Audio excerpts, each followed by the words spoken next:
Bonjour à tous. Nous allons poursuivre avec notre système de journalisation des applications WinDev, WebDev et WinDev Mobile. Et aujourd'hui, nous avons toujours cette question avec ce message, le mécanisme de sécurité du W-Langage a détecté une erreur dans l'application. Vous savez, c'est un type de message d'erreur qui, lorsqu'il apparaît, le client est en train de vous guetter. Et nous voulons travailler pour remédier à ce genre de mauvais regard sur chaque développeur, sur chacun de ceux qui vont suivre cette formation. Aujourd'hui, nous allons poursuivre avec le module 3.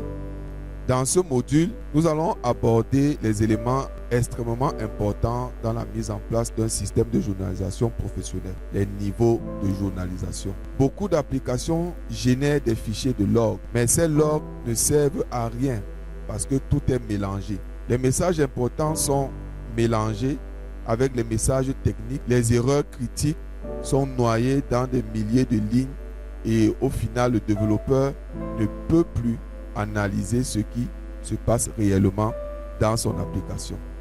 C'est pour éviter ce problème que le système de journalisation utilise des niveaux de gravité. Ces niveaux de gravité permettent de classer les messages selon leur importance. Jusqu'ici, nous avons vu pourquoi la journalisation est indispensable dans une application professionnelle. Mais une question très importante se pose donc. Est-ce que tous les messages log ont la même importance? Bien sûr que non. Certains messages servent simplement à comprendre le fonctionnement et d'autres servent à déclarer des erreurs. Dans les systèmes professionnels de journalisation, on utilise régulièrement les niveaux suivants: trace, debug, info, warning, erreur et fatal, ou encore exception. Ils peuvent avoir des noms ou des nomenclatures différentes d'un système à un autre, mais chaque développeur doit pouvoir intégrer cet ensemble de mots.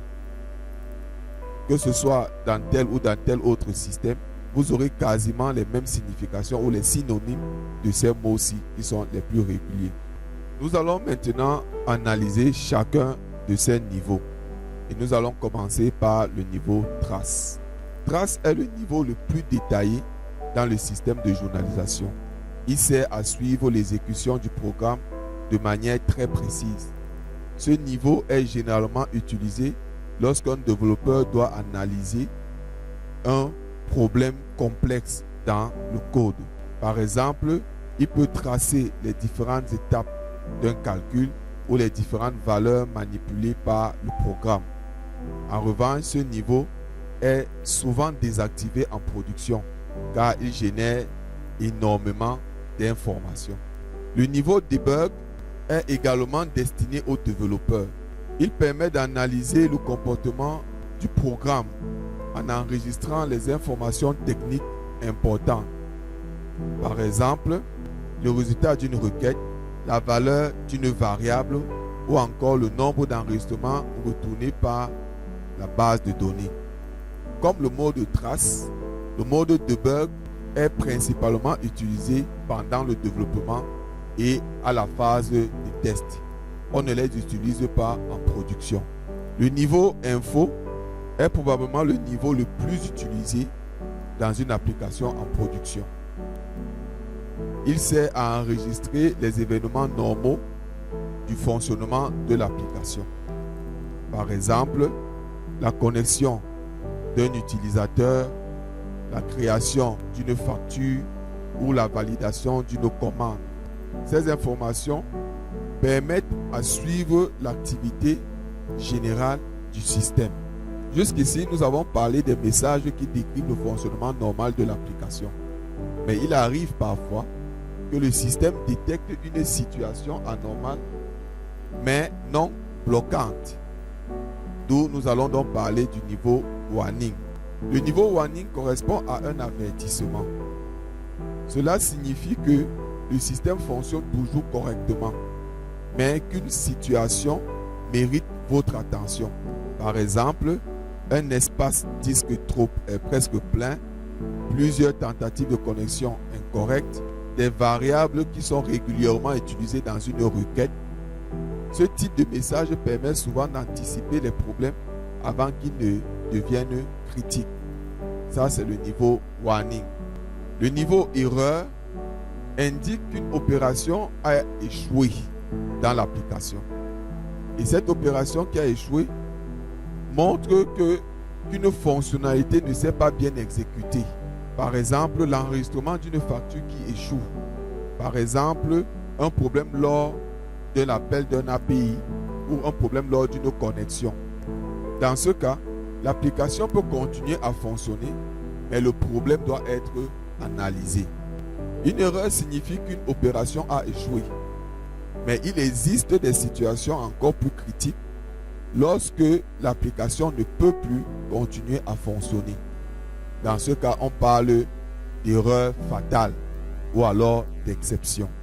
Le niveau fatal ou exception ou erreur critique représente le niveau le plus critique. Une erreur fatale signifie que l'application ne peut plus continuer à fonctionner normalement.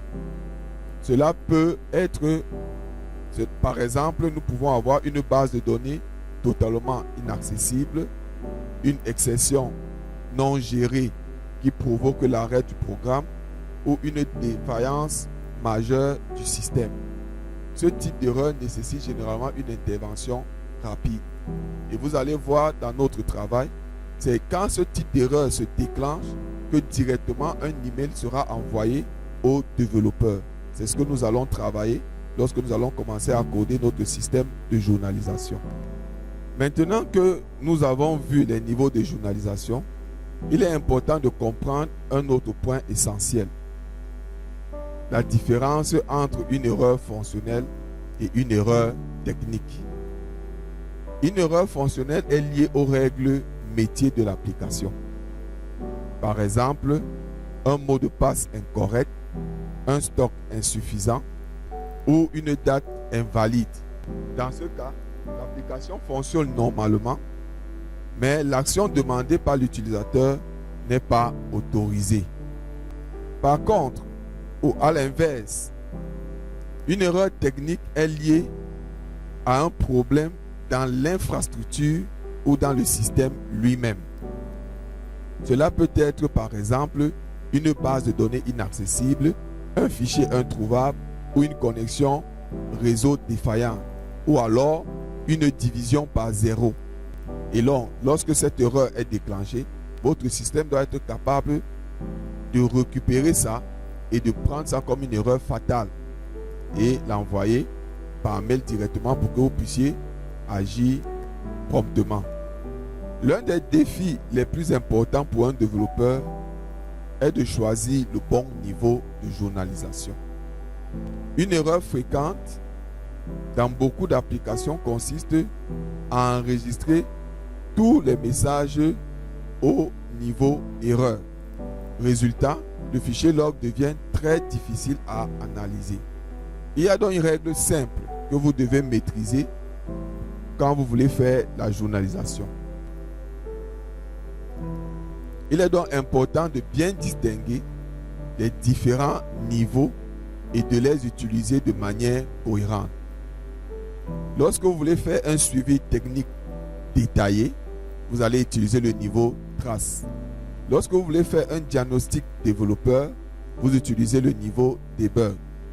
Lorsqu'il y a une action normale qui a réussi, vous utilisez le niveau info. S'il y a une anomalie non bloquante dans votre application, vous utilisez le niveau warning. S'il y a un échec d'une opération, c'est le niveau erreur. Et lorsque le système est s'arrêter, c'est le niveau.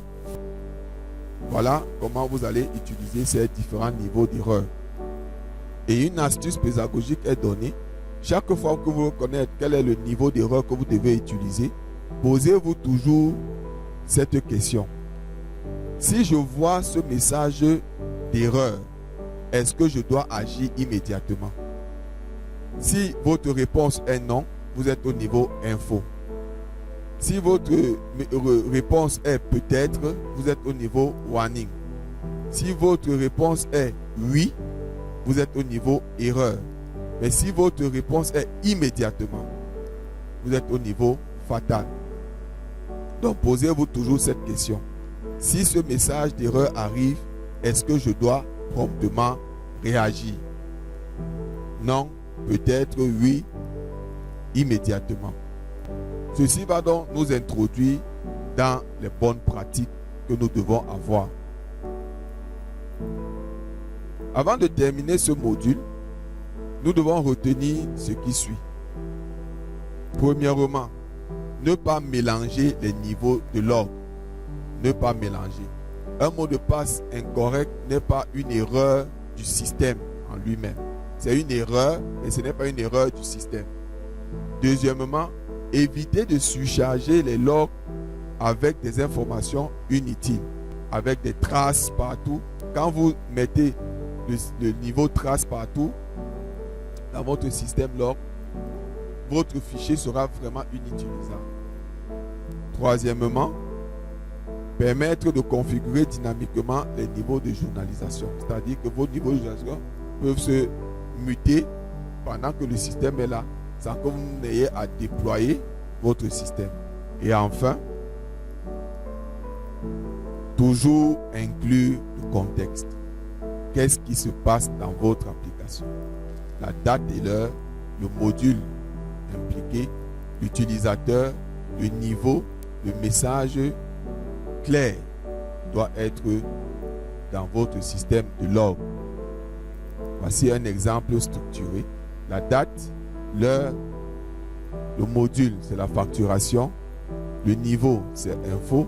L'utilisateur, c'est user 44587. Et la facture ici, c'est le message ici, c'est facture créée avec succès. Nous allons donc vous montrer un exemple de fichier pour que vous puissiez voir comment tout cela se met en place. Pour terminer ce module, regardons un exemple concret d'un fichier de log structuré. On peut y voir le dossier qui va regrouper tous les fichiers log. Et lorsqu'on entre dans ce dossier, nous voyons tous les fichiers log qui ont été créés. Lorsque nous voyons ces fichiers log, on va sélectionner l'un de ces fichiers. Et lorsqu'on l'ouvre, le fichier s'affiche de cette manière. Ça, à ce niveau-ci, c'est vraiment le niveau basique. On n'a pas voulu faire quelque chose d'un peu de très compliqué. Il s'affiche comme ça. Mais en vous professionnalisant dans le système log, vous aurez une structure comme ceci. C'est un fichier très élaboré. Vous pouvez voir des classes et les méthodes qui sont utilisées. Ici, vous avez les adresses IP des machines qui sont connectées au serveur et qui utilisent cette plateforme. Les niveaux d'erreur, les voici. Le buffer OK, c'est encore simplement une autre appellation de message info. Buffer OK. Lorsque vous voyez error, c'est encore une autre appellation du message erreur.